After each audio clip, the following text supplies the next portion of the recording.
Hello दोस्तों, नमस्कार। स्वागत है आपका math with Shivam Guru channel में। तो दोस्तों, हम लोग पढ़ रहे थे कैलकुलेशन और कैलकुलेशन में हम लोग लगातार क्वेश्चन कर ही रहे हैं। तो आइए उसी क्रम में आज हम लोग कुछ क्वेश्चन हैं जो डिस्कस करेंगे। और ये क्वेश्चन सारे के सारे आपके कहीं ना कहीं एग्जाम में आए हुए क्वेश्चन हैं। बेफालतू वाले क्वेश्चन बिल्कुल भी नहीं लिए जा रहे हैं, क्योंकि आप जान रहे हैं कि वीडियो वैसे भी कम सवाल हो पाते हैं, वीडियो लंबा बन जाता है। उसका कारण है क्योंकि अभी हम लोग इतना सक्षम नहीं हो पाए हैं कि आपको बहुत अच्छे से वीडियो बना के दे सके।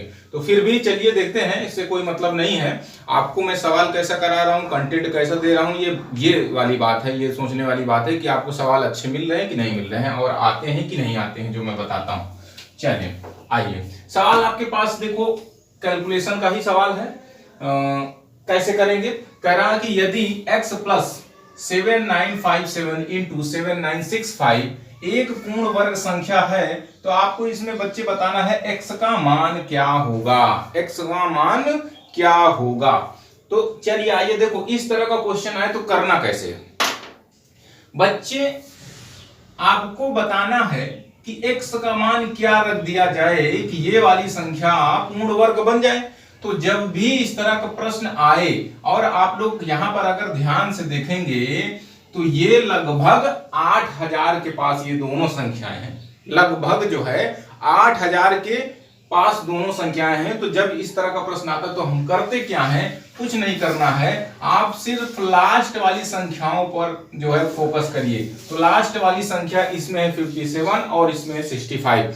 इन दोनों का एवरेज लीजिए, तो इन दोनों का एवरेज आएगा 57 और 65। किसका 57 और 65 का एवरेज अगर निकालेंगे तो ये आ जाएगा 122 और भाग देंगे 2 से तो ये आ जाएगा 61। कितना आ जाएगा? 61, यानी कि 61। अगर इनका एवरेज 61 आ रहा है तो देखो इसको उसी तरह से हम तोड़ देंगे। तो इसको लिखने का तरीका क्या होगा? देखो x प्लस इसको लिखेंगे 7961 माइनस इसको भी मैनेज करना है। कितना लिखना है भाई? 79691 में से कितना घटा देंगे 57 बन जाए? तो आप कहेंगे 4 घटाना पड़ेगा। कितना घटाना पड़ेगा? 4 घटाना पड़ेगा। इनटू इसी तरह से इसको भी मैनेज करो, ये हो जाएगा 7961, ये हो जाएगा प्लस का 4। देखो ऐसा बनाने से हमें फायदा क्या होगा, अभी दिखने लगेगा आपको इसका फायदा। अब देखो, अगर आप ध्यान से देखेंगे तो ये हो जाएगा x प्लस, अब क्या आप इसको देख पा रहे हैं? a plus B, A minus B. ये फार्मूला आपको आता है कि a माइनस बी और a प्लस बी ये क्या होता है? ये होता है a square minus B square होता है, पता होगा। तो उसी क्रम में उसी फार्मूले के अनुसार ये हो जाएगा 7961 का स्क्वायर। किसका? 7961 का स्क्वायर और माइनस का 4 का स्क्वायर। क्या? माइनस का 4 का स्क्वायर। अब बताओ हमें इस पूरी संख्या को क्या बनाना है? पूर्ण वर्ग बनाना है। x का कैसा मान, कौन सा मान यहां पर रख दिया जाए कि यह पूरी की पूरी संख्या पूर्ण वर्ग बन जाए? तो अगर आप ध्यान देखेंगे तो दिक्कत इसमें दो ही चीज कर रहे हैं। क्या? एक तो ये दिक्कत कर रहा है और एक ये दिक्कत कर रहा है। बाकी तो ये हमको पूर्ण वर्ग दिख रही है। अगर अकेले देखेंगे तो, अकेले अगर देखेंगे तो ये पूर्ण वर्ग दिख रही है। सिर्फ और सिर्फ दिक्कत यही दोनों दे रहे हैं। तो भैया ऐसा है, इन दोनों को हटाने के लिए, इन दोनों को हटाने के लिए आप ध्यान से देखेंगे तो यहां माइनस है, यहां प्लस है। इन दोनों को हटाने के लिए दोनों अगर बराबर हो जाए तो, क्योंकि प्लस माइनस में है तो कट जाएगा, क्योंकि प्लस माइनस में है तो कट जाएगा। इसका मतलब x का मान कितना रखना पड़ेगा? इसका मतलब हो गया x का मान 4 का स्क्वायर रखना पड़ेगा। मतलब कितना? 16 रखना पड़ेगा। x का मान कितना रखना पड़ेगा? 16। अगर इसमें x का मान 16 रख देंगे तो ये 16 से ये 16 कैंसिल हो जाएगा, प्लस माइनस कैंसिल हो जाएगा और बचेगा क्या? ये संख्या पूर्ण वर्ग बन जाएगी। बस हो गया, इसमें आंसर आएगा आपका 16। ठीक है, समझ में आया? शॉर्ट स्क्रीन ले लीजिएगा।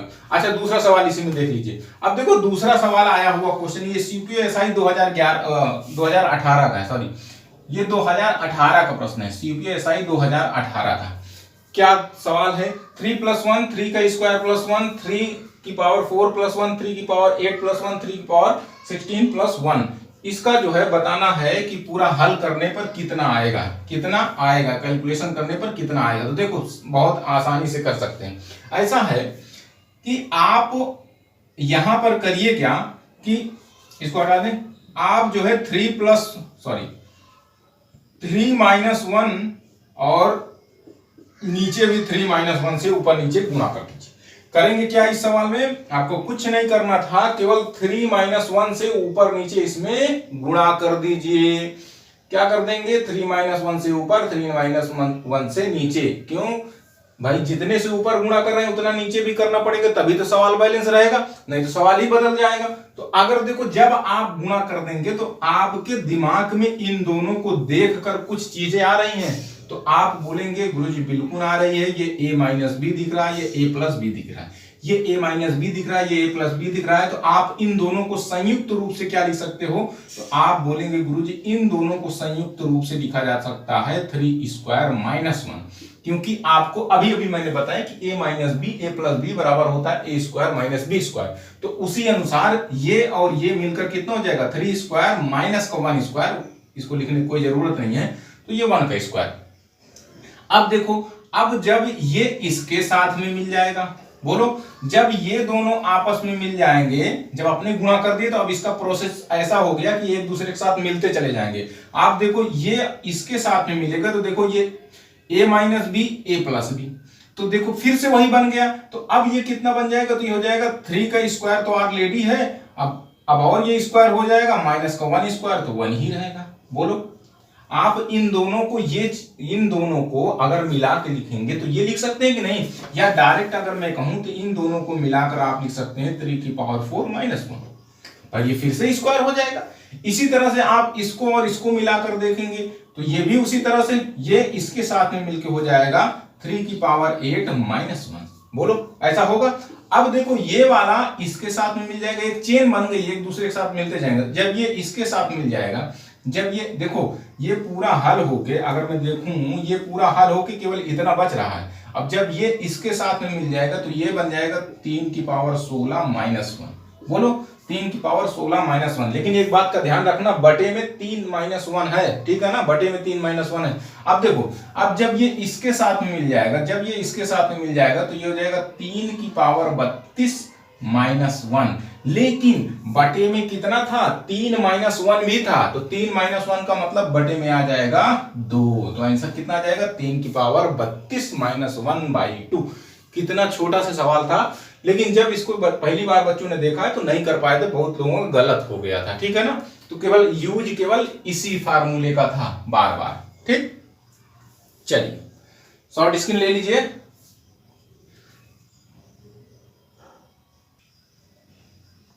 चलो देखो, ये एक सवाल आया था कि यदि x जो है 0 से बड़ा और 1 से छोटा हो तो निम्न में से कौन सा सत्य है, यानी इन ऑप्शनों में से बताना है कौन सा सत्य है। तो आप एक चीज का ध्यान देना, आपको बताया है बच्चे वो कि x का जो मान है 0 से तो बड़ा है लेकिन 1 से छोटा है। तो आप एक ऐसा यहां पर मान लीजिए x का कोई ऐसा मान ले लीजिए जो 0 और 1 के बीच में हो। किसके बीच में हो, 0 और 1 के बीच में हो। तो कुछ ऐसा मानो, क्योंकि यहां पर अंडर रूट भी आपको दिख रहा है, तो कुछ ऐसा मानो कि वो रूट से बाहर भी आ जाए। आपको 0 और 1 के बीच में ऐसी संख्या माननी है जो रूट से बाहर भी आ जाए। तो हम मान लेते हैं कि x का मान 1/4 जो 0 और 1 के बीच में होगा कि नहीं होगा, बिल्कुल होगा। अब देख लेते हैं क्या, क्योंकि क्या क्या दिख रहा है। अगर हम यहां पर x का मान देखते हैं तो 1/4 आ रहा है, और हमें ऑप्शन में क्या दिख रहा है, x² दिख रहा है। तो अगर x² करते हैं तो 1/16 दिखेगा। अगर अंडर रूट भी दिख रहा है, √x, अगर √x करते हैं तो 1/2 आ रहा है। क्या आ रहा है, 1/2।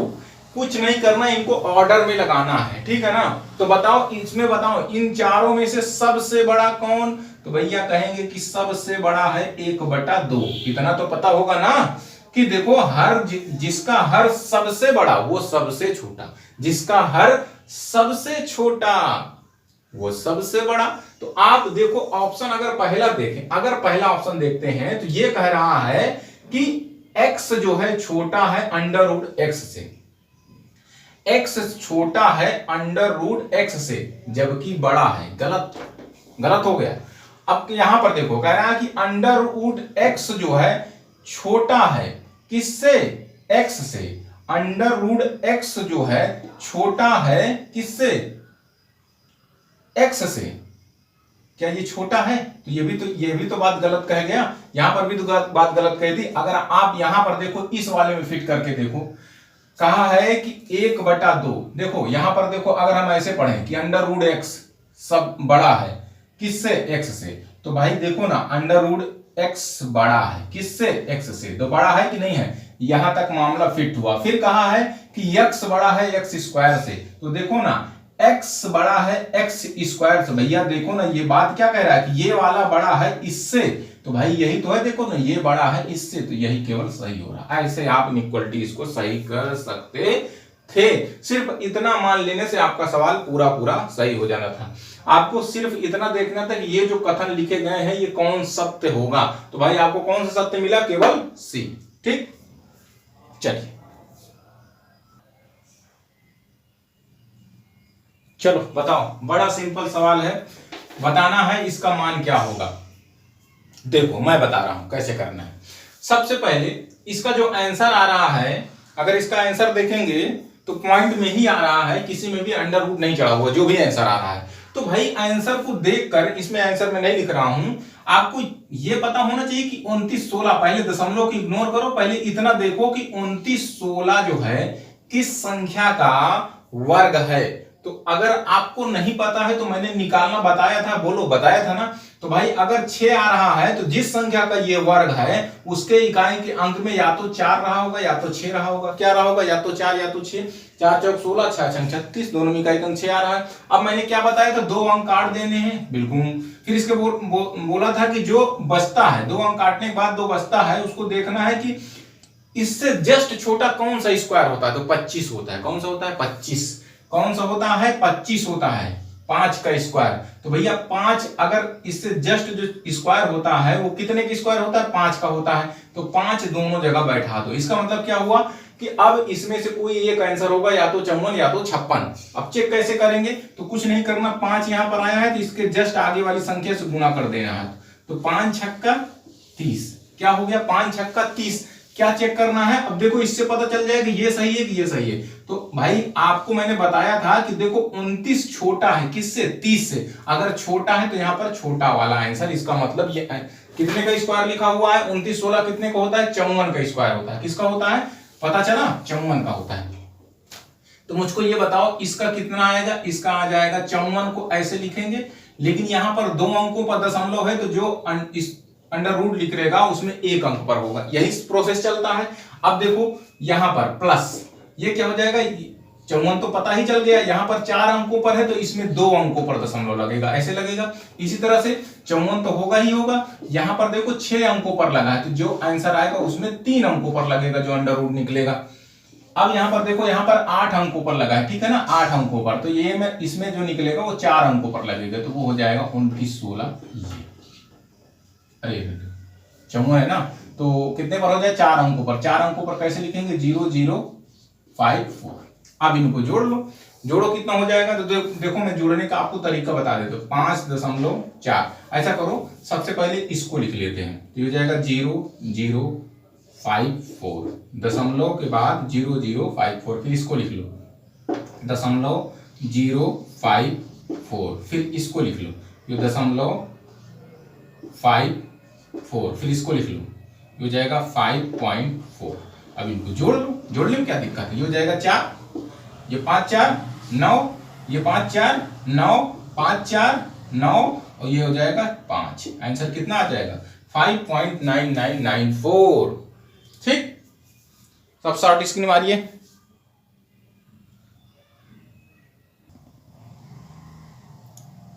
चल बताओ कैसे करोगे। चलो कैलकुलेशन का ये भी आया हुआ सवाल है, ठीक है। देखो इसमें थोड़ा सा आपको बेसिक कॉन्सेप्ट आना चाहिए, गुणा भाग थोड़ा सा आना चाहिए कैसे करते हैं। चलो कुछ नहीं करना, इसको बेसिक से कर लेंगे, इसको बेसिक से ही करेंगे, कोई ट्रिक मत लगा देना आप इसमें, नहीं फेल हो जाओ। और ऐसा भी मत सोचना कि डिजिटल सम लग जाएगा, क्योंकि डिजिटल सम नहीं लग पाएगा, क्योंकि जो इसके ऑप्शन दिए हैं वो अप्रोक्सीमेटली में दिए हुए, मतलब लगभग में दिया हुआ, और लगभग में डिजिटल सम फेल है, नहीं लगता। चलो ठीक है, डिजिटल सम फेल हो गया, अब आपको करना ही पड़ेगा। तो देखो इसका अंदर गुणा करो, तो अंदर गुणा करेंगे तो ये हो जाएगा 10/7। कितना हो जाएगा? 10/7।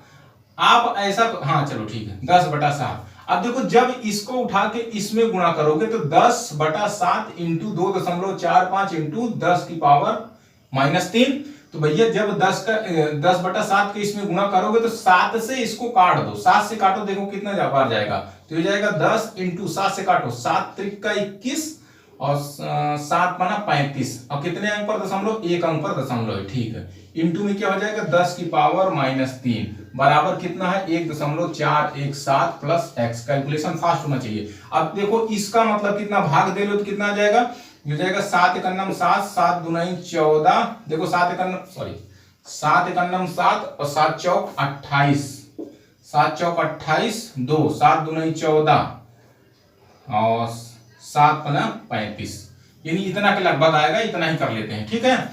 माइनस, अब देखो इसका इसमें गुणा करेंगे और इसमें भी, अच्छा इसका मतलब कुछ लोग ना समझ पाते होंगे, तो 10⁻³ को आप ये भी लिख सकते हैं 1/10⁻³ और 10⁻³ को मतलब क्या लिख सकते हैं? 1000। क्या लिख सकते हैं? 1000 बटे में 1000 आ जाएगा। अगर आप इसको हटा के मैं यहां पर ये लिख दूं तो कोई दिक्कत? 1/1000 बोलो, लिख दूं, कोई दिक्कत? कोई दिक्कत नहीं होनी चाहिए। देखो 0 से 0 कैंसिल, अब ये 2 0 हटाएंगे तो ये दशमलव उठ के कहां पर चला जाएगा? 2 अंक आगे और बढ़ जाएगा। जब 2 अंक आगे बढ़ेगा तो ये हो जाएगा 0.00, क्योंकि 2 अंक आगे बढ़ेगा तो ये हो जाएगा 3×5 और ये बराबर हो जाएगा 1.417 प्लस एक्स। अब यहां पर से कर लो, ऐसा करो कि आप जो है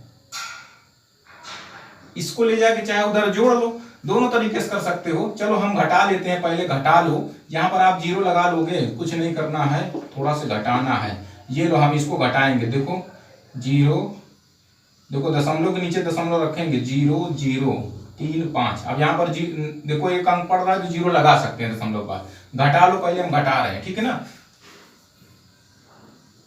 तो 5 में से 5 जाएगा, 5 हो जाएगा, ये बचेगा 4, 4 में से 3 गया, हो गया 2, ठीक है ना, और ये हो जाएगा 2 और ये हो जाएगा 4, ये हो जाएगा 1, ठीक। इतनी बात समझ में आई।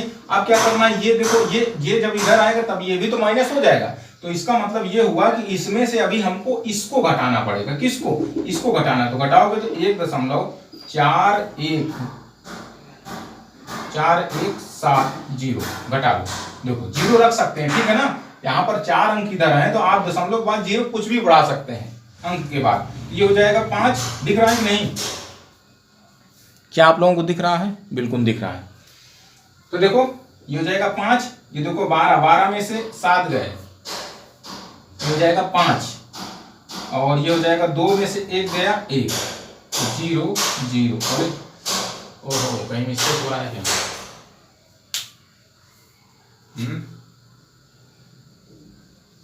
सवाल तो सही लिखे हैं ना? सवाल तो सही लिखा गया है।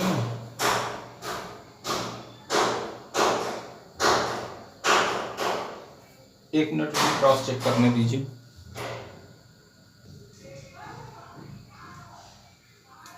हाँ ठीक है, यहां पर थोड़ा से सही कर लीजिएगा। देखो यहां पर ये सवाल थोड़ा सा मिस्टेक हो गया। जब आप भाग देंगे 10 में 7 का, तो देखो 7 × 7, ठीक, 3 आया, 7 चौक 28, 2 आया, 7 दूनी 14, यह आया 60, 7 8 56, कितना?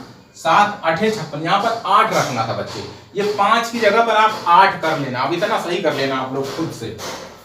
ये जो 5 मैंने रख दिया है, यहाँ पर आप खुद से 8 कर लेना। चलो अच्छा मैं करके बता दे रहा हूं। ये कितना हो जाएगा? ये 8 हो जाएगा। और जब ये 8 हो जाएगा तो देखो ये यहां भी बदल जाएगा।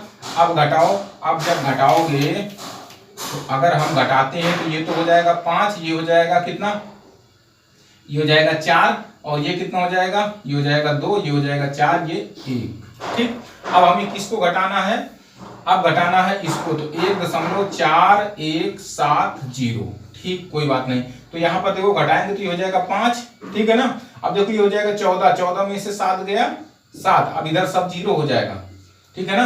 तो अब इसका आंसर फाइनली क्या आ गया, 0.0075। अब देखो कोई जरूरी नहीं है कि जितना मैंने निकाला है उतना ही आंसर आ रहा हो, लेकिन जो इसके लगभग में आंसर होगा वही सही होगा, ठीक है ना। बहुत सारे प्रश्न होते हैं जो लगभग में हमें लगाना पड़ता है, तो अगर यहाँ पर 0.0080 मिल जाएगा तो वही सही हो जाएगा। अगर इसके नजदीक और सबसे नजदीक कौन सा ऑप्शन मिल गया, अगर 0.078 मिल गया या 76 मिल गया वो सही हो जाएगा, ठीक है ना। तो आपका आंसर जो इसके नजदीक आया था, मैं बता दूं जो पेपर में आया था वो आया था 0.0081, ये वाला सही, ये आपका सही।